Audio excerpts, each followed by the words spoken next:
How's everyone's weekend going? Thankfully, mine is going well and blessed. Let me thank all of you who posted your questions and made this video possible. Let's begin. Did Joey Amato ever discuss how many made members he had in his crew? Joey and I never had that discussion. However, he had mentioned guys who were once in his crew, as well as ones he recently inherited. Many viewers may not know this, but when Joey went away years ago, the person who took his crew over was Bill Catolo. What was it like dealing with administration members that changed frequently, it seems, over the years? The Lucchese administration that inducted me was much different from the administration during the transition. Today, a guy's in your crew, and tomorrow he's the new acting boss. You just go with the flow. You recently said in a video that had you taken advice given, your life would be different today. What was that advice, and how would you be today? The advice was to stay away and not be inducted. Very wise advice, I might add. And had I took heed to it, many things that transpired in my life would not have taken place, and I believe I would be much better off. Nonetheless, it's a lesson learned. Can a shelf member go to mob wakes and weddings? Here's a good example. When Ernie Grillo was on the shelf, I attended a wake with him. And I guess if a guy's invited to a wedding, there wouldn't be a problem with him attending. Do you know when you were on the street, was Chuck Zito the biker respected by Cosa Nostra members? I believe I know who you're referring to, but I honestly have no idea. Did you ever meet Anthony Curly Russo? If so, what's your opinion of him? I may have met him once during a wake briefly, so I have no opinion. I know he used to be in Al Diaco's crew and was a good friend with Thomas D'Ambrosio. If a person's convicted at a federal level of a crime, are they always sentenced in months instead of years? Typically, I believe the sentence is announced in months, but trust me, it's the same amount of time, whether it's stated in months or years. Besides the John Perna wedding, what are some of the other mob weddings you attended? That's the only wedding I attended during my time. What's the most recent news you have on Bonnie Belomo? Aside from sideline commentators insisting he's not the West Side boss, Bonnie, the official West Side boss, has been trying to lay low unsuccessfully. I'll leave it at that. How would the modern Mafia handle the Fred Weiss problem? Weiss was a developer who was hit by the DeCavalcante family as a favor to John Gotti. The Gambinos were worried that Weiss would cooperate during an investigation of the illegal dumping of medical waste on a Gambino-related project. I don't believe Weiss would be hit like he was in present day, as it would bring too much law enforcement heat. I honestly don't know how that problem would be handled.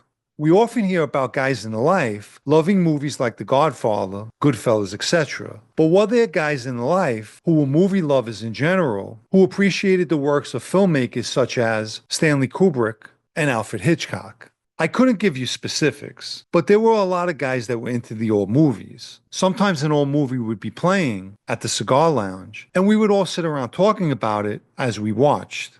Many times I heard people refer to the 70s and 80s as the glory years of the Mafia. What made those years more glorious than the 60s or 70s or any other era?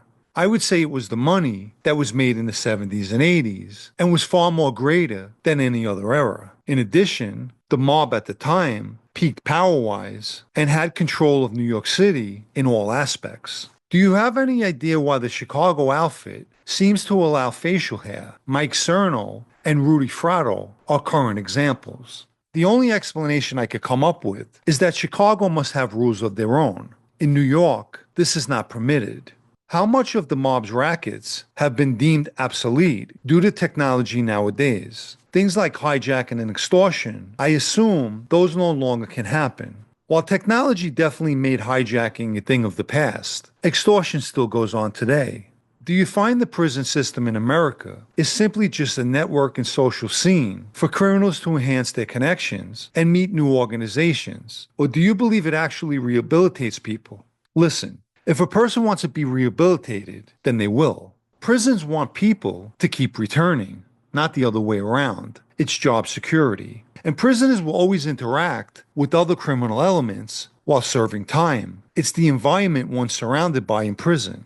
Could you explain what Queen for a Day, Rule 35, and a global plea is respectfully? Queen for a Day refers to a proffer agreement between a defendant and the federal prosecutor. during which time a defendant provides information about a crime or crimes in exchange for a more favorable sentence or some other benefits. That information provided to the government cannot be used against the defendant. I believe a Rule 35 has something to do with sentencing. At times, a sentence may be reduced, and a global plea sometimes involves several defendants, or just one, who pleads to multiple charges in different jurisdictions, which will all be wrapped up in a single plea deal. Does Mike DeSantis have any relationship to the current Florida governor? I don't believe so. I would have heard that, although it would definitely be a good family connection to have. Does Anthony Senna or Joey Testa have to ask for money to get back on their feet? If either of them needed money to help them out, they'd be able to get it with no problem. Most of the time, someone will give a guy money at a point or half a point so he could put it out there on the street to earn with.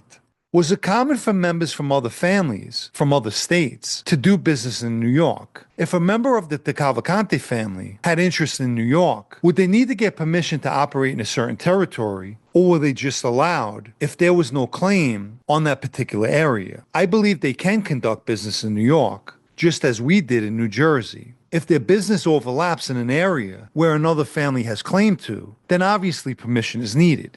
If they did kill Diaco, how were they going to get his body out of a hotel in Manhattan? I'll say this. If the Lucchese's were able to kill Diaco that day, getting his body out of the hotel would not be a problem, as they had a connection to the hotel. And I believe they had every intention of killing him that day, but things didn't go according to plan.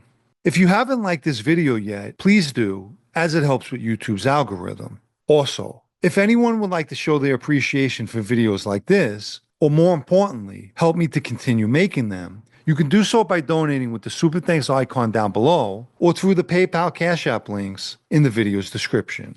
And for the final question, do you believe John D'Amato was a bisexual, or was it just a rumor to get him killed? John D'Amato was the acting boss of the DeCavalcante family, who was killed on January 6, 1992, because of rumors that he was bisexual. Here's the thing. Those rumors came from D'Amato's girlfriend, obviously a disgruntled one.